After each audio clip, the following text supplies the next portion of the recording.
Now, besides demand-based pricing, there's another pricing called cost plus. Now, actually, cost plus is something you probably learned before, even in F2. Like you learn job costing. You calculate what's the cost of the job. Then you add profit markup. That's called cost plus. Okay? Now, but of course, when you say cost plus pricing, where you take your cost base, then you plus, that becomes selling price. So the plus is a percentage.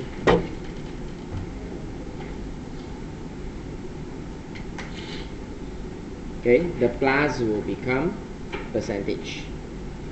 Now, but what can the cost base be? Now, you can use a lot of cost base. For example, total production cost can be a cost base. Now, or some call this as absorption cost. Okay. Now, some use total cost as a cost base. Some use marginal cost or variable cost as a cost base. So you have a lot of cost base. I can use prime cost also can. Okay. So it's up to you what is the cost base. But generally we see that the main distinction between, if you're going to use absorption base and marginal base, the difference is in marginal base you don't absorb fixed costs, whereas in absorption base you have to absorb fixed costs. Now, so if you're using absorption base, you will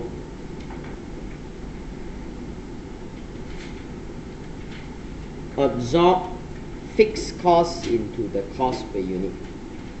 Whereas if you are using marginal cost plus, it will only be the variable cost portion. Okay, it will only be the variable cost portion. You will not absorb fixed costs into the unit cost. Okay. Okay, so generally by using cost plus pricing, now what is it good and what is not good? Now, cost plus pricing is a very simple technique. It's very logical, okay? People can understand. In fact, most businessmen use cost plus. You tell them about demand-based pricing. You imagine your father got a kedai runjit. You go home very excited today and tell your dad, wow, I just learned demand-based pricing. Your father said, don't waste time. I run the business 30 years. I know how to run business better than you. Because most businessmen say, I don't need all these complicated formula, but I still make money. Now, that's their mindset. Because they find that it's easier for them to understand by using cost plus. Why? Now, this thing is 5 ringgit. I buy at 5 ringgit. How much do I want to make? I sell at 8 ringgit. I profit 3.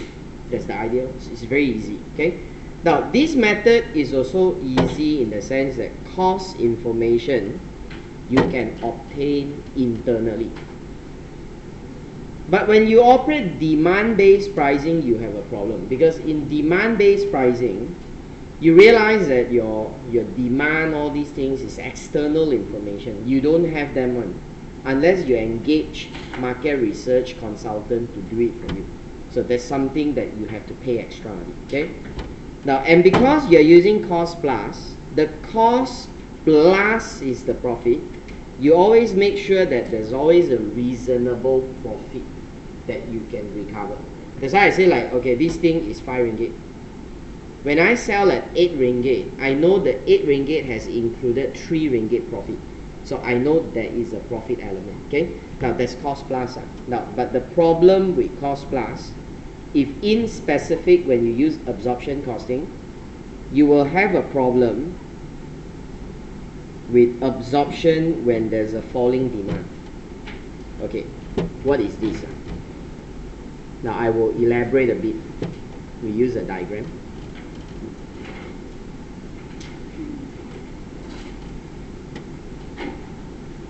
Okay. Now it works in this way. If you are using absorption cost plus, now you first need to have your, okay, I take your VPC, FPC, variable and fixed production costs. Now this gives me my cost per unit.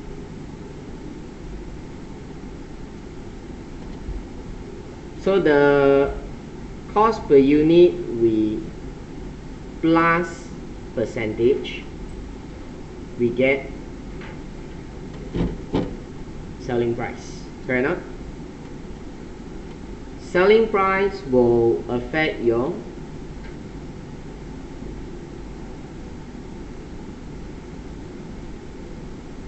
sales volume.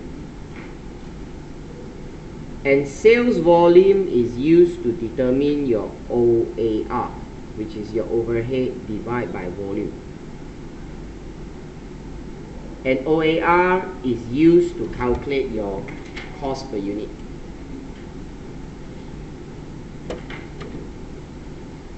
Okay? Now, this is the relationship that we can see, correct enough?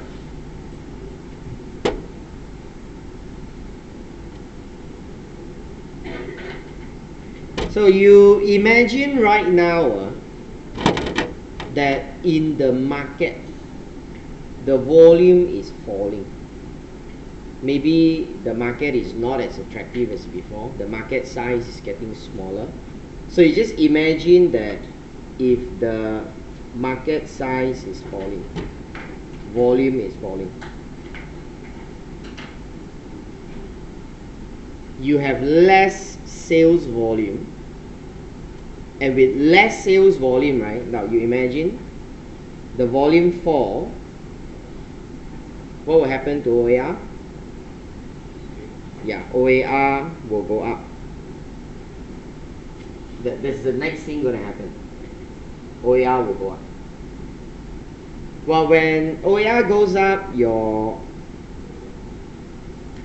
cost per unit goes up. And obviously when you plus on a higher cost, right, your selling price goes up as well. Okay? So when your OAR goes up, your cost goes up, your selling price goes up. When price goes up, what will happen? Volume will fall further. More expensive, people don't buy, and it becomes like a loop effect that you will have more problem. Now this is the problem with your pricing issue. You just imagine, like for example, let's say now ACCA is no longer famous, not like those days. Okay, maybe the government no longer recognize ACCA. A lot of countries do that, like Hong Kong does that, Singapore does that. So that's why you see like ACCA market is dying in Hong Kong, in Singapore, because their government want to do their own one. Okay, but of course it's only the government don't recognize. The big companies still need it. Okay. Now say imagine in Malaysia also do that. They don't recognize ACCA. They want to recognize their Malaysia version. So what will happen to the market? There'll be less students, right? So imagine now the class still like quite one class is full. Suddenly, because of this new change, the whole class only left with 5 students, 6 students. So when I start to calculate my costing, I said, yo, my rental so expensive, but my class only 5, 6 students. Then I start to say, cannot, my fees charge cannot absorb my cost. So I go and increase the fee. When I increase the fee now, one subject, let's say 800, I increase to 1,500. Now already no people want to study. Some more increase so high, what will happen? Lagi no student. From 5 students, put immediately left with 1 student. Now that's worse, right? So in that case, the right thing to do is not to adjust the cost, but is probably to think of downsizing. Maybe I don't want to have such a big classroom. I take a smaller classroom at lower rental so that I maintain the cost. Now that should be the right thing. Now this is what we're trying to tell you. A problem when demand is falling. Okay? Now, when you do absorption cost plus, right, you need to absorb overhead. And when you absorb overhead, you will have a problem. In the sense like if the overhead analysis is not accurate, your costing is inaccurate. Okay? You will then have inaccurate costing, and inaccurate costing equals to inaccurate selling price. So you will have this kind of problem. Okay? And this technique only look at cost. It has ignored the demand aspects of pricing. You never take into account at this price how much can you sell. You don't take into account that, which obviously in that case the price will not reflect the market condition. Okay, now all this is the problem with cost plus. So if you're using marginal cost plus, the difference is in marginal cost plus, the cost you use is not inclusive of fixed cost. You only take the variable cost, which can be the variable production cost, or some take variable production and non-production. That means your marginal cost of making and selling. Now to us is we are looking at the variable element. Now in terms of advantage is the same, it's easy to use. Information on cost is easily obtainable. And because we are using the marginal costing aspects, right, we focus on contribution. And when you focus on contribution, that means you're looking at the incremental. What is the extra do I get when I sell this product? And you know that this approach is an approach that's suitable in decision making. Because when you use absorption cost, the fixed cost is inside. You don't actually know that when I sell this product, how much do you get? Because every figure is distorted together. But now you are very clear that when I sell one extra unit, this is my extra contribution. Now that helps in decision making. And again, the problem is because marginal cost tends to be smaller, right? You don't add the fixed cost inside, so the cost is always smaller. Now when the cost is smaller, there is a risk of underpricing. That the price was not high enough, so you will not cover all the costs, you don't make profit. And again, it ignored the demand aspects of pricing. Now these are the concepts that's called cost plus. Now in cost plus, we do have some calculation, which is ask you to work out the cost. Then from the cost, calculate for me the pricing. Now one thing that they can ask you to do is they can ask you to calculate prices and evaluate prices. Now we see an example here.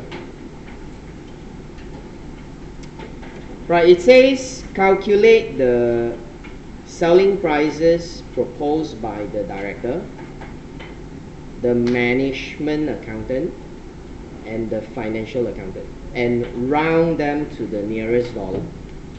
Okay, A, calculate the price. B is something else. We look at A first. Okay, Mayfair is producing a product called XQ1. That the variable production cost of XQ1 is $25 per unit, while the variable selling overhead is $3 per unit. Now Mayfair has the capacity to produce 125,000 units of XQ1 a year. Now all the price calculation shall be based on the assumption that Mayfair is running at 80% capacity. Now you must follow what they say. When you do price calculation, the assumption is you're running at 80% capacity. Now what is their capacity? Capacity is 125. So if you say you're running at 80% capacity, that means when you do the calculation, you have to base on as though you, multiply with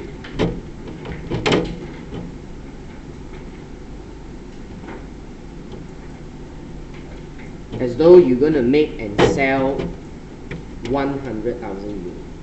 That's for pricing purposes. Okay? Okay. The fixed production overhead a year is $500,000. The admin overhead is 200,000. Director suggested the use of absorption cost plus 50%.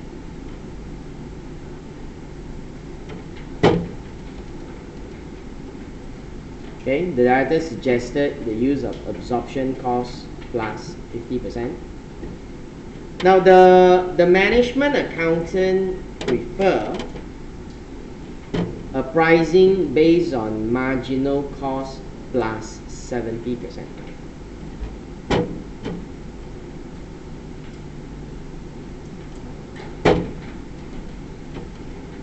While the financial accountant believe that total cost plus 40% is more prudent to make sure that there's a profit. If the production quantity exceeds 110,000, the variable production cost will fall, but that one doesn't affect you. Why? Because they say for purpose of calculation, you should always assume that you only run at 80% capacity. That means you only assume that you're operating at 100,000. That means you don't have to worry about 110,000. It doesn't matter because it will not affect you. So that means this thing will not affect you. So as far as part A is concerned, right, you will need this information in these two paragraphs. Then you can work out what's the cost, what's the price. Okay? Now, part A, we try this.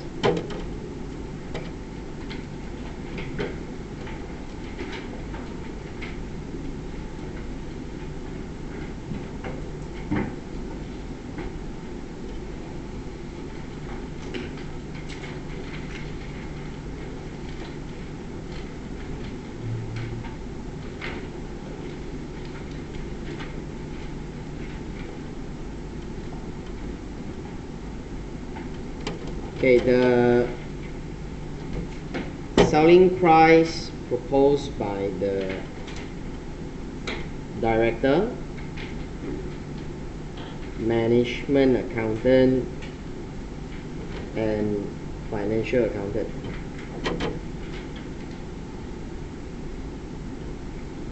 Now, director say AC plus 50%. Management is MC plus 70%. Financial accountant is TC plus 40%.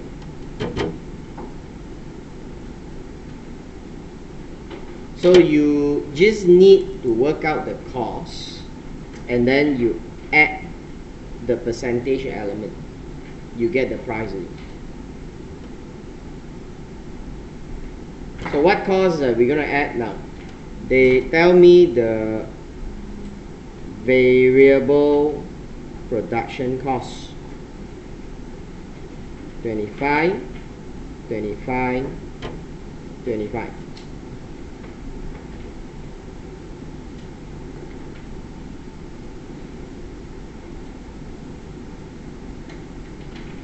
So what's the difference in AC, MC, and TC? Now AC, you must add fixed production cost. MC is you only want the variable cost. TC is you want everything. Correct? Okay. So I will take my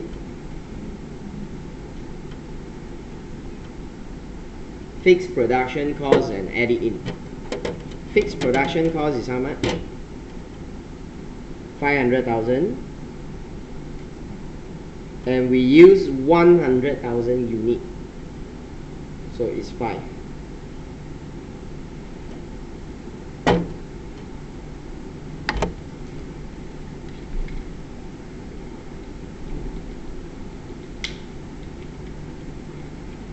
Okay? Okay.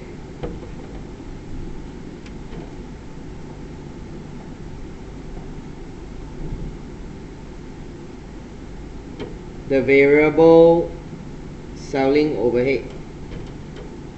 Now variable selling is non-production, right? So non-production doesn't affect AC. Now but MC we want all the variable costs, so the variable overhead must be there, so $3. Well, total cost also, it must be there, $3. Okay, then the fixed administration overhead is 200,000, again 100,000 unit. So this will be a $2 that we add it to the financial accountant under the total cost approach.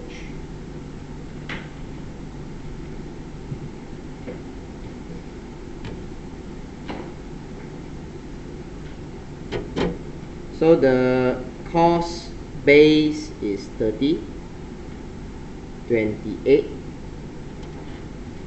35.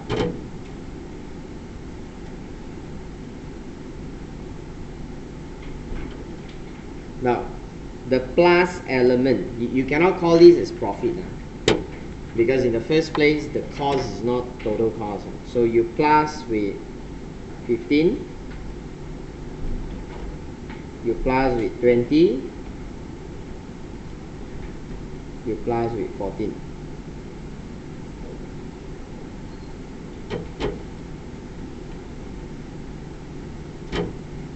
So the selling price that we obtain is 45, 48, 49.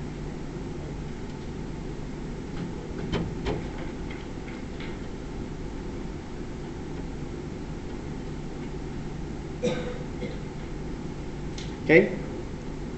Well, part A is very straightforward. It's as long as you know the meaning of the cost base, then there's no problem for you to find what's the selling price. Right, we go on from here to do part B.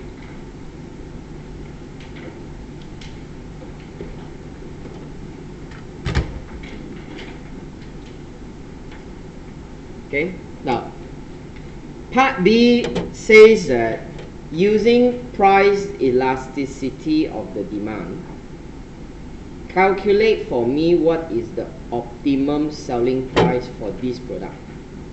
Now we have more information to go on. Now they tell us if you sell exceeding 110,000 units, the variable production cost is expected to fall by $6 for the excess. Anything above 110, it will fall by $6. However, if production exceed 115, right, the fixed cost will increase by 100,000. And the market survey conducted, and then they realized that at different prices, these are the demand. So they give you at 44, demand is 130. 45, demand is 120, and it goes on. Okay. So now they would like you to, based on the relationship of price and demand, work out what is the price that will give you maximum profit. Which price will give you maximum profit? Now you try this. See if you can get the answer.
Okay.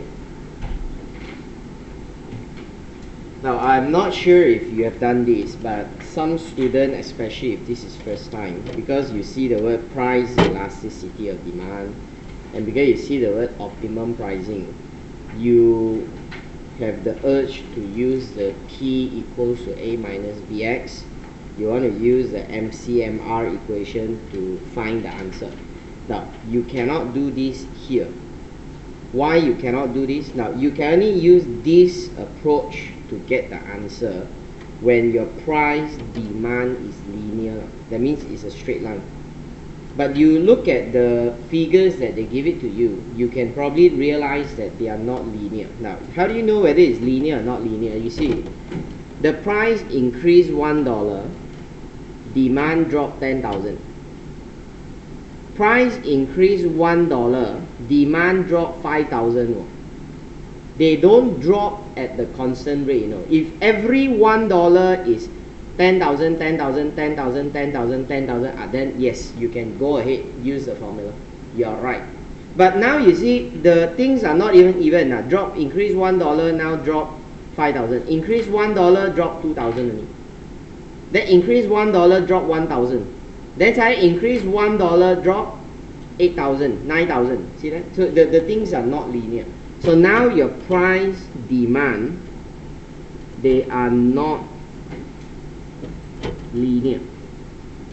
So if they are not linear, then how do you evaluate? You have to calculate the profit at each price. That's what you must do. So what's the profit at 44, 45, 46 until 50? Now that's all you can do. You cannot work more than beyond that. You don't know what is 43, you don't know what is 51, because that's all they give it to me. So you expect now the evaluation will be in this manner.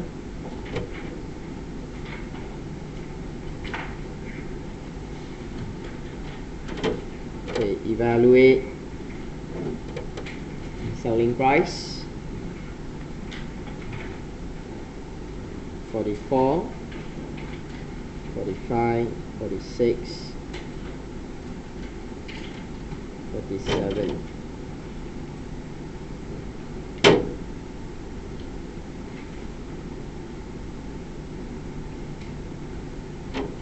$50.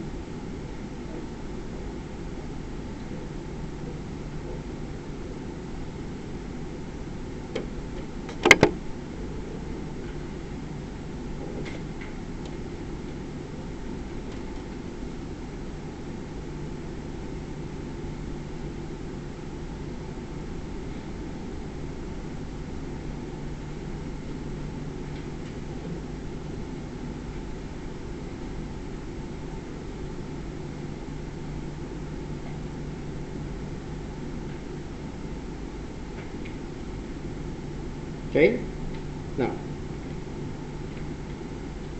you know the demand is 130, 120, 115, 113, 112, 103, 100.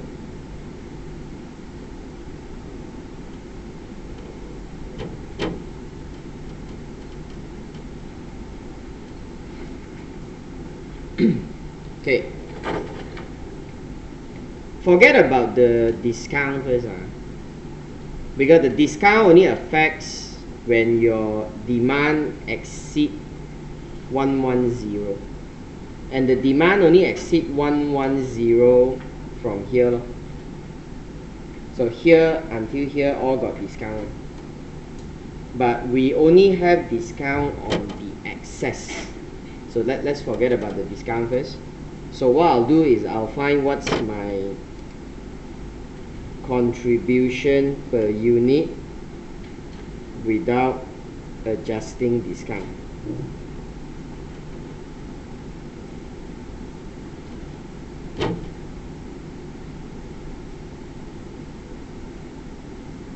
Okay, so if my variable cost is 25, Then my variable overhead, selling overhead is 3, so it's 28, right? So 44 minus 28 is 16, 17, 18, 19, 20, 21, 22. So the total contribution before discount, okay, will be contribution per unit times demand. So 130 times 16, 2080, 2040, 2070, 2147, 2240, 2163, 2002.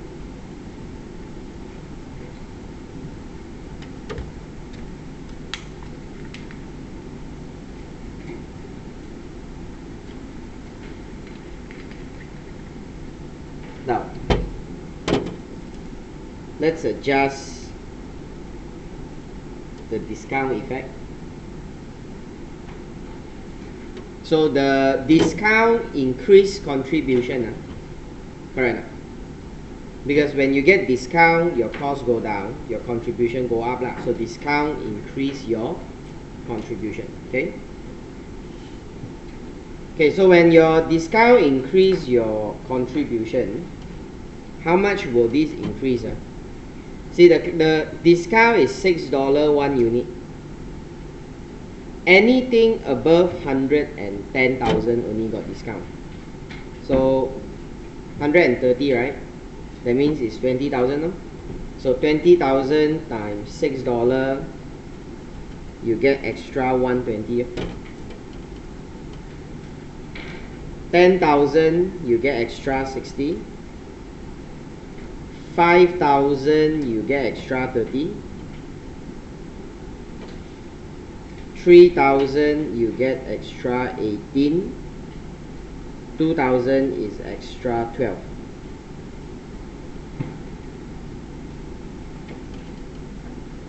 So these are the discount effects that you're having.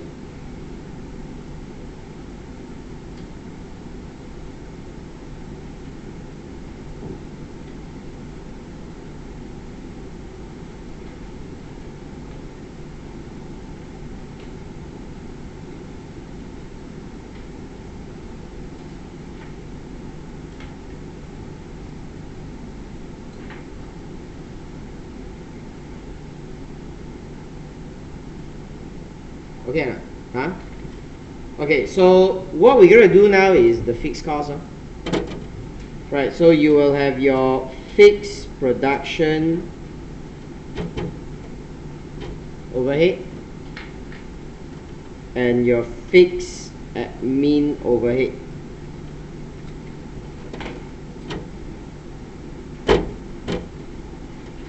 So what's the fixed production overhead now, class? The fixed production is $500,000, but anything exceed 115 will increase 100,000.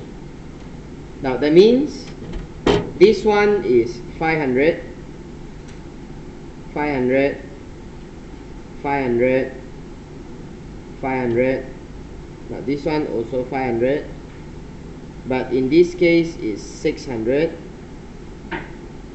600. Because these two has exceeded 115.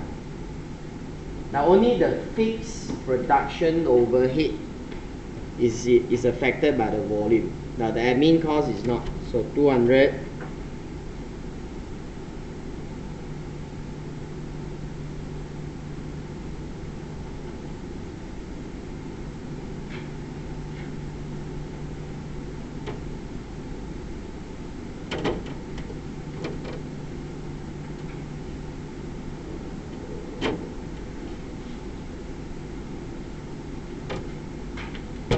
Right. So what's your net profit?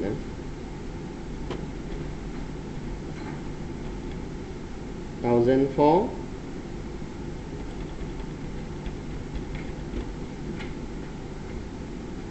1003,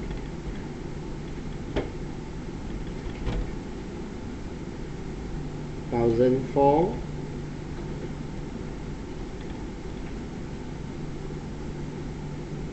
1465,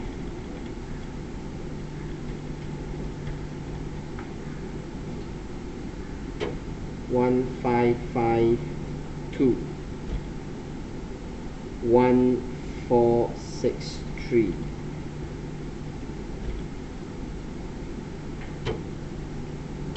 and 1005.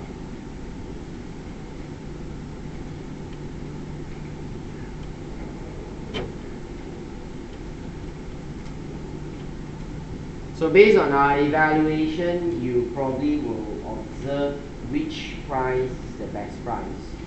Now the best price is to be the price that give you the highest profit. So based on all the prices that we evaluated, the best price is here.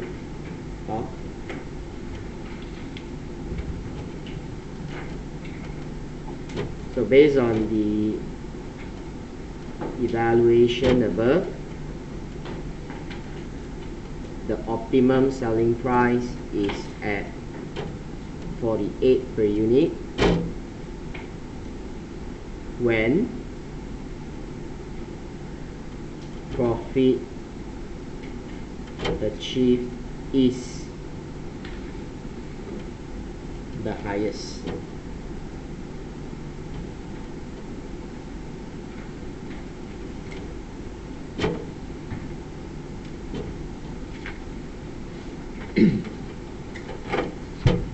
Okay, right, so this is called demand-based pricing, cost-plus pricing, but this demand-based pricing is not like what we did just now. We don't use formula because demand and the price is not linear. That's why you must know, when you see the question, you must know how to solve the answer. Now just now I purposely asked you to try before I explain, because I see whether will you do the mistake. Now if you do that means you're still not sure lah, but now you should know what to do. Okay, okay, so go down to page 105.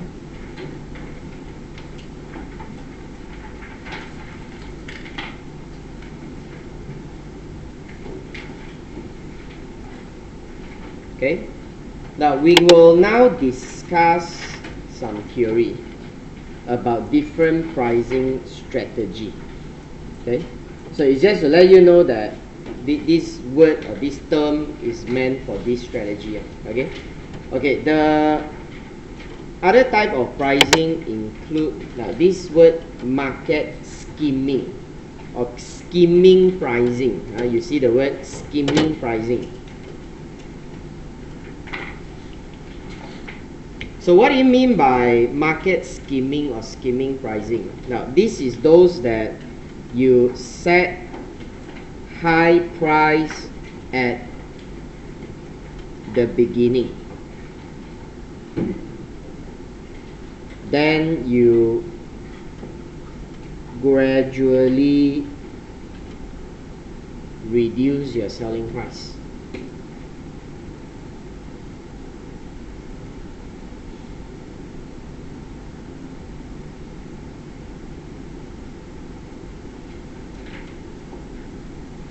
Okay, so what kind of product that you normally set prices like that one?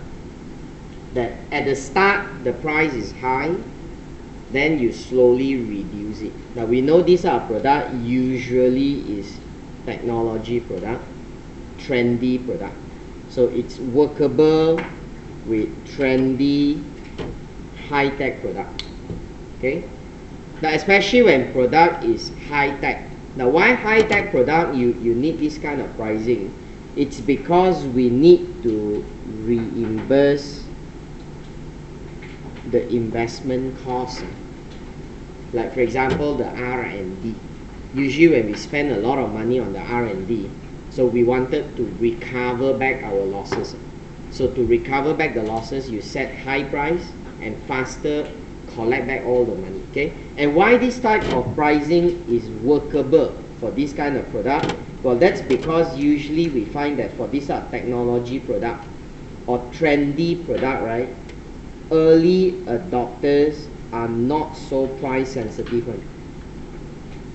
Like for example, when there's a new phone that we release to the market, and you are those people that you want to chase technology, or you want to be the first adopter, you want to show off, I see I have it. Now if you are that kind of people, right, you don't care about prices, right? Because what you are more concerned is your status. You want to tell people that you have it. You want to tell people that you see I bergaya, you know. So because you have that kind of mindset, you pay. Expensive also you don't mind. Now that is the reason why we can set high price at the beginning. But obviously later when time move on, more and more people will have that product, and more competitors will copy your technology. Things become more common and new one will come out. That's why the old one will get to be cheaper and cheaper. So that is called market skimming. Alright, skimming pricing is work in this way. Okay. Now the opposite of skimming is penetration pricing.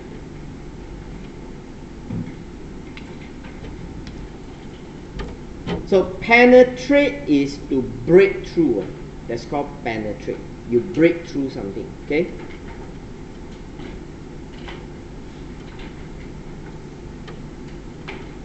So what that you want to break through? You want to break into the market, i.e. you want to penetrate the market. Now take a very simple example. The smartphone market substantially controlled by who? Apple, Samsung. So everyone say it's Apple or Samsung. Of course, yes, we got all these HTC, Nokia, okay, they also have their market, but very small. So when you control the market, and the market is so lucrative, you know, because one phone you sell 2,000 over ringgit. They estimated the cost, like for example iPhone, the cost you buy is like 3,000 ringgit for iPhone 6, but they only spend about 600 ringgit to make the phone. So 2,000 plus is all their profit. So that was how profitable the phone is. So a lot of companies say, wow, 600 make the phone, you sell 3,000. Some more your phone is expensive because you use the high-end product, the high-end component. So if I use the lousier one, then maybe my cost only 300-400. So that's why if I want to capture your market, what do? Cheap lor. And that was exactly what Xiaomi did, right? So Xiaomi was an idea that they want to capture their market. So when Xiaomi entered the market, they have used Apple as their benchmark. That's why they go and copy everything what Apple is doing. And then they launch into a market at very cheap price. That's why you buy this Xiaomi smartphone, 400-500 you can get it. And they say the 400-500 is equivalent to the 3,000. So you cannot afford Apple, you buy Xiaomi. Then they manage to capture the market. But obviously they capture whose market more? They capture Samsung market more. So that's why Samsung now their profit drop. For first time after so many years, Samsung profit dropped already. Okay, and then Samsung, to make sure that their profit will not drop further, they freeze the salary of all their top executives, and they have done it twice already. So no choice because they are losing out. All right. So that was even worse when Apple launched iPhone 6 Plus, because last time when iPhone only got the small size, when people want the big phone, you go and buy Apple. But now Apple has an alternative for the big phone, so Samsung was badly affected. Okay, so this is the situation you see, okay. But we can understand that Xiaomi was successful. They penetrated the market. They have established a position. How they do that? Cheap. You just got to be cheap. Then somehow you will get your customer. That's why penetration is to start with very low selling price.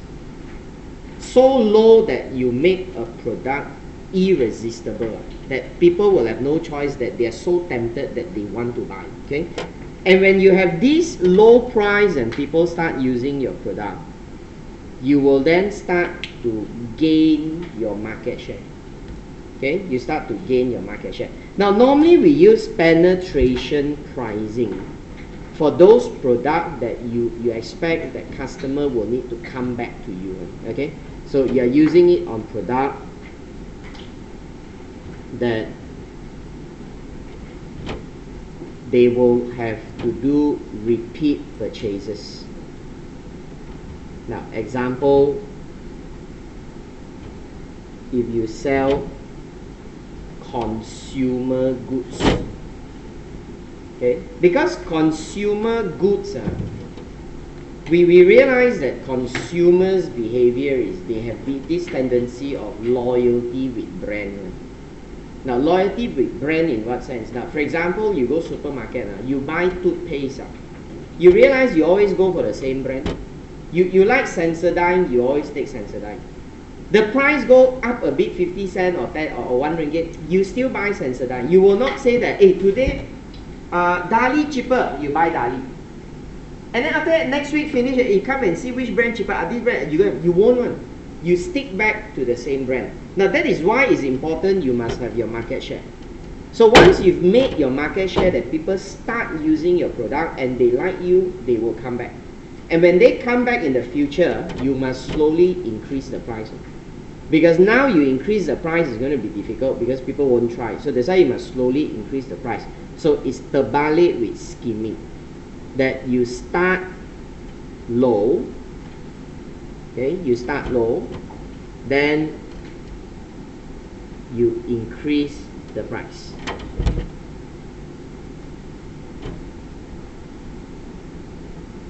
Okay, you must slowly increase back the price. Now, but you say increase back the price.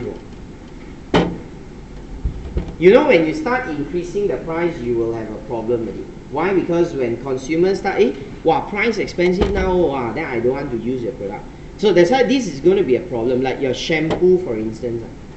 Now I start a new brand, I want you to try. So if I want you to try, I sell this shampoo maybe at 15 ringgit. Whereas most of the brand is around 20. I think say, 15 ringgit 便宜 then you try. But after that, you realize that after a while, if the shampoo price increase back, then you expensive, I go back to my normal brand. You may have that kind of behavior. So that's why it's important that when business use this kind of penetration pricing, you must see how you want to mitigate the effect when your price goes up. Now, how do you mitigate effect? Now, common strategy that people use is they want to educate consumer about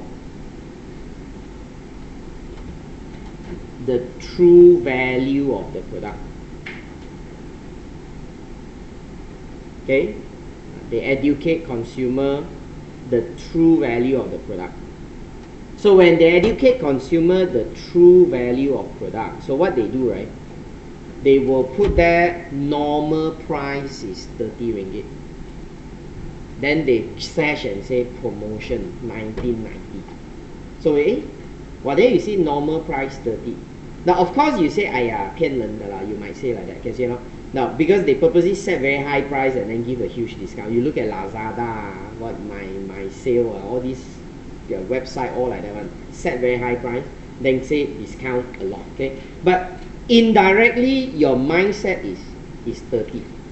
So you have an expectation that one day it might come back to 30. So when you start buying this product, you buy at 19.90, and promotion lasts for about 3-4 months, and the quality is not bad, you're quite happy.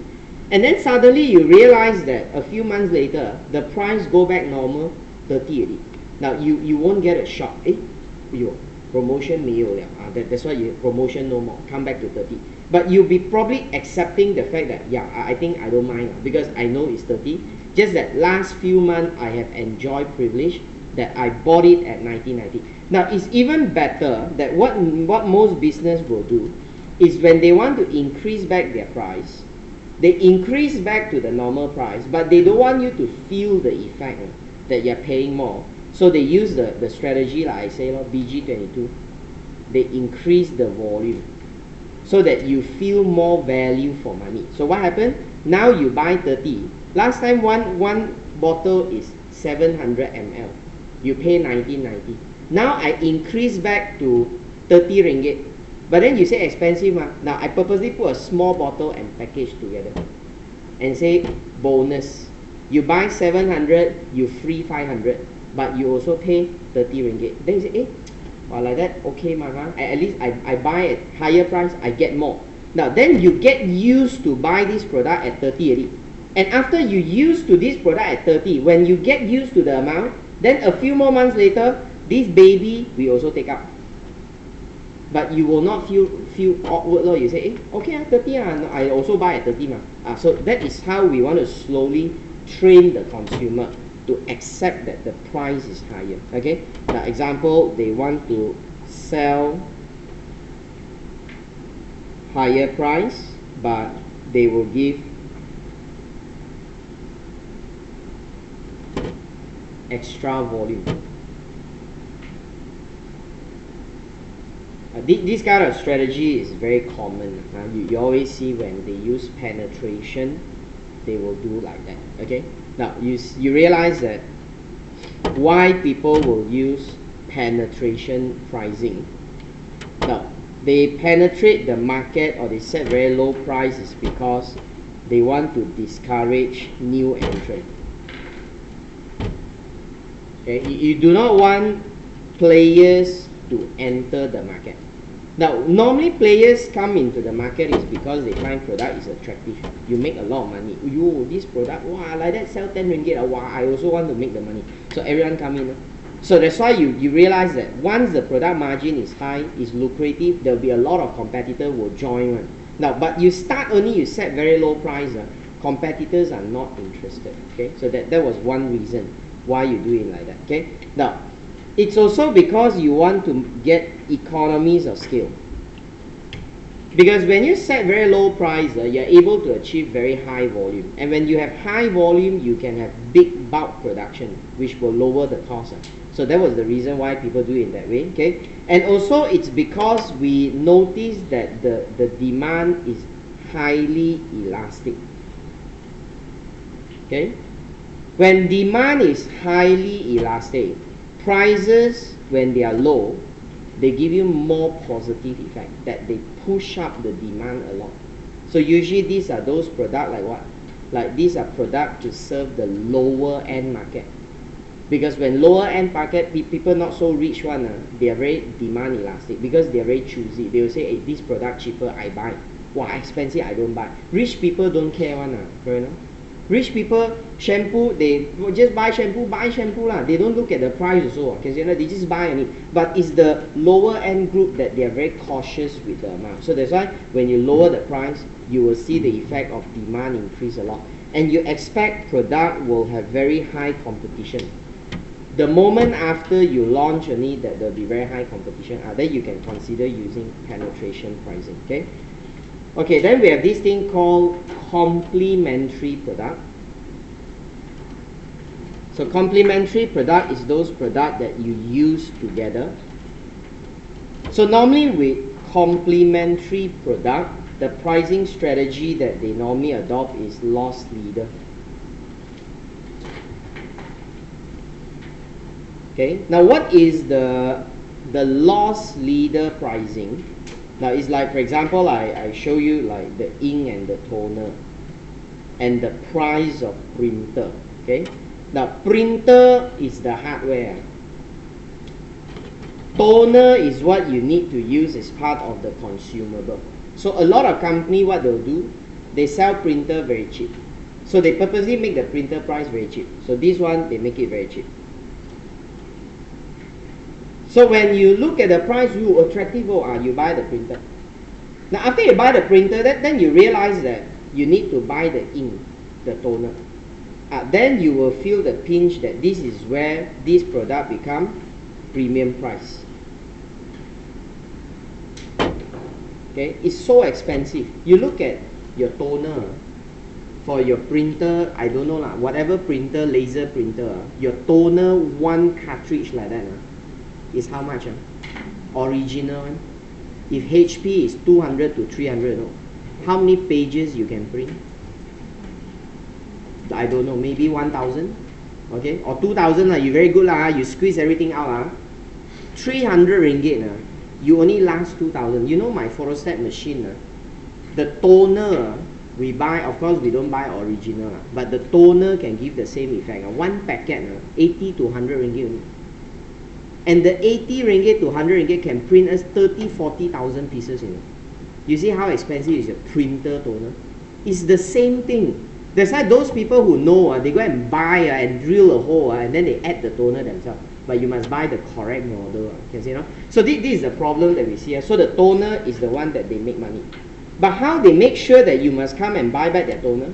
That's why they make it in such a way that you must come back. For example, this printer, they might have to come out with warranty.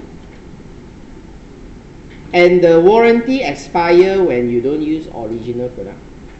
So immediately they say void. So that's how they can catch you. And they can extend the warranty very long. So the longer the warranty, the more you wanted the warranty. Now I give an example. Maybe printer you don't feel the pinch because 200-300, don't want the warranty also, never mind. Car, car different one, correct? No? Your car very expensive one, right? Now you go and buy this Volkswagen. When they sell you the car, they offer you 5-year maintenance free. Okay? Or 5-year warranty, alright? The 5-year warranty, alright? Now, but the warranty condition is you must send your car back for them to service. So when you send the car back for them to service, they charge you high. Then they say if your car sent outside to service, they have marker one. So once they see the marker was destroyed, then they say warranty what? Then your car engine got problem, they don't repair for you, then you scared. So you always go back and service with the authorized center. And the authorized center make a lot. You realize that my car, if I go back to authorized center and service, I go back only, come out minimum bill is 3,000 to 5,000 authorized center. If I go outside and service, I can do it with 700 to 800 only. See the difference? So that's where they make money. Now this is how complementary product pricing works. Okay. Now what is called product line pricing? Now product line refers to a group of product. That's why it's a line. A line is a series of product. Now you can see that these are series of product that you can look at it as an add-on. That means you can have a basic one, then you can have add-ons. Okay, that this add-on is like upgrade, extra, that you can put it to the basic product. Now there are many ways of how people do product line pricing. Okay. Now one example of how they do product line pricing is they like to do bundling.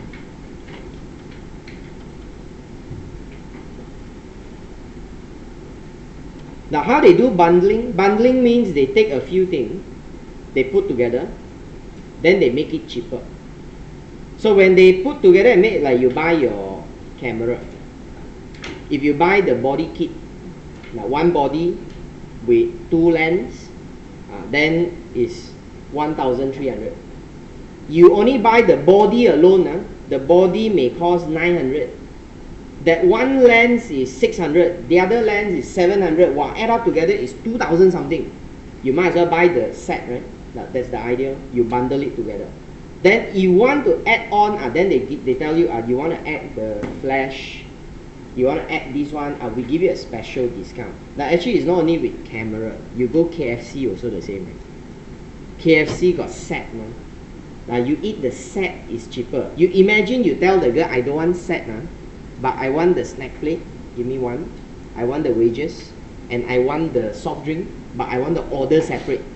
Then she look at you, crazy one, got set so cheap, don't I buy, you want order one by one. You see, no? Now that's how they do bundling. But when they do product line pricing, they give you an option that you can add on with like a special price. You order pizza, also the same, right? Now you order this pizza, they say add on special item 599 only. Normally is 8 ringgit. Now that is how they deal with product line pricing. Okay. Now these are all the pricing techniques that we see. Now we have a few more to go through. So I stop here today. Okay. I'll continue again with you all next Thursday. Now Thursday we have a catch-up class in the afternoon. Come on. Is it Thursday? Thursday, right? I see you on Thursday, okay? So we have a catch-up class in the afternoon. I think I told you, okay? So if you can come, you come. You cannot come, then I will record it as a video. Then I pass it on to you, okay? Thank you.